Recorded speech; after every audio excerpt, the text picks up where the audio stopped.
At the moment, I'm doing the illustrations for my upcoming book, Dragon Gold. This is Harry, who's the hero, and these are some of the illustrations I've done already. Here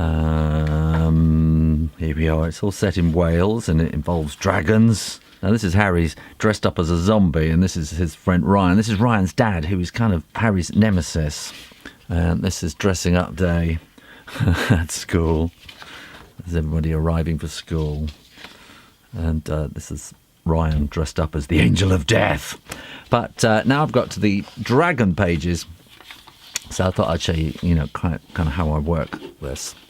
I end up doing lots and lots of pencil sketches. And now this is the pencil sketch for page 77. And I know this is where the text is going to fit. So this is the shape of the page, and this is the area that I have to fit. And in the picture, I want the dragon, who is called Tan. He's called Tan with a little hat over the top.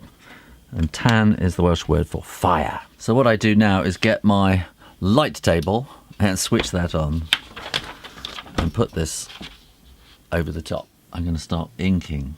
And I know some people look at this and go, but you're just tracing.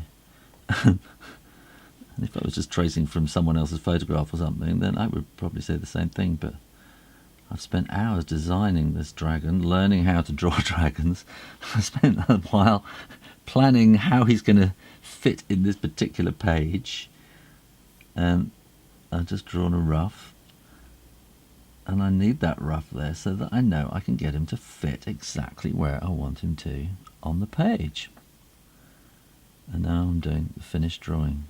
And I think he's a little baby dragon at the moment while I'm drawing this in this part of the story.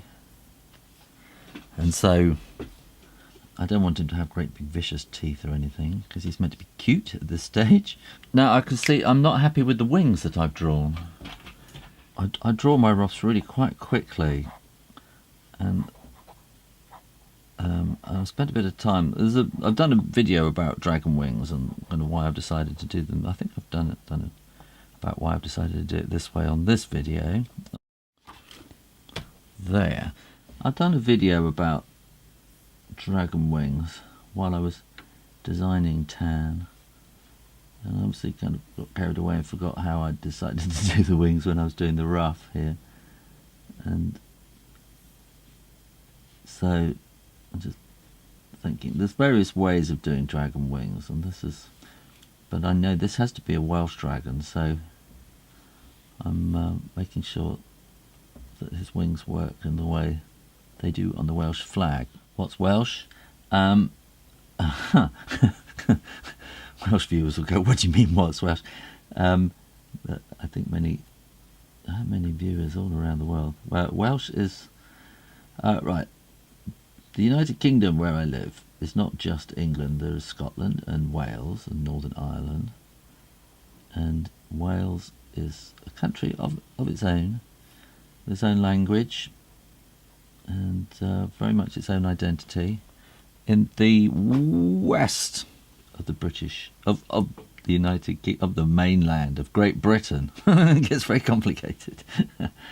And so Welsh is the language that is spoken, not by everybody, but Welsh is the language of Wales, although a lot of people speak English in Wales. There are a lot of Welsh people can't speak Welsh, maybe speak a bit of Welsh. And there are some people who are kind of born Welsh speakers in Welsh-speaking families who come to school not really knowing any English. And there are schools, I went to one last week, that teach solely in Welsh, well, maybe a bit of English as well, and it's called Welsh Medium School. And then there are schools who teach in English.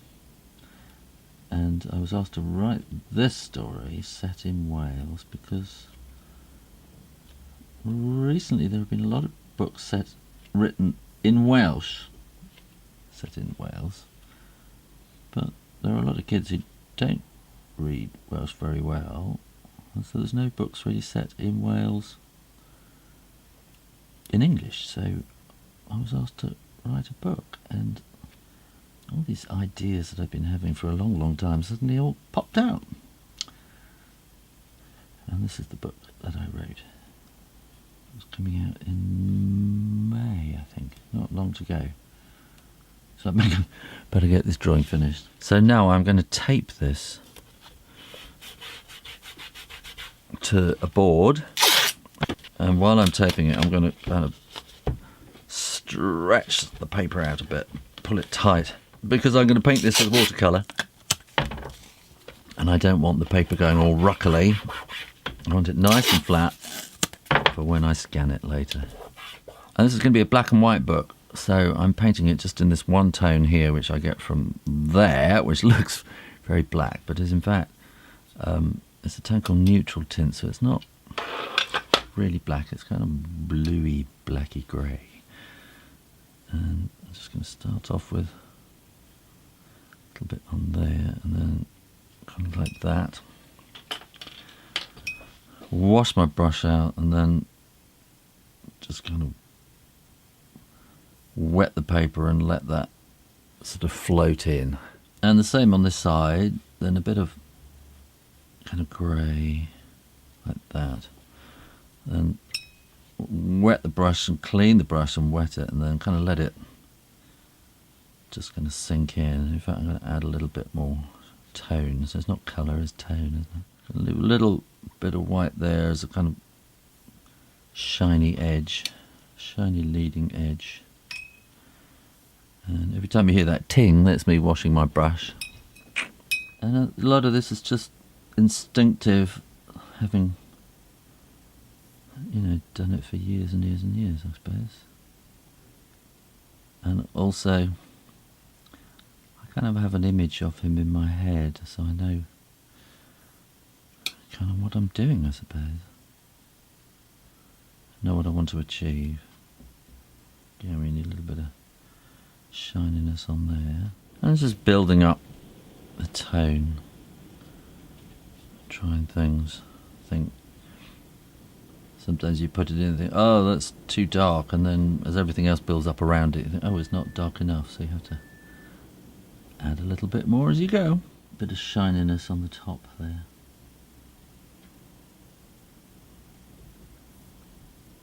And down there.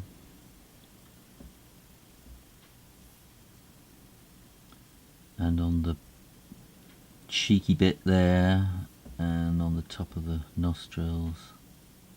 Again on the top of the nostril there, and probably a little bit of highlight on the lip too.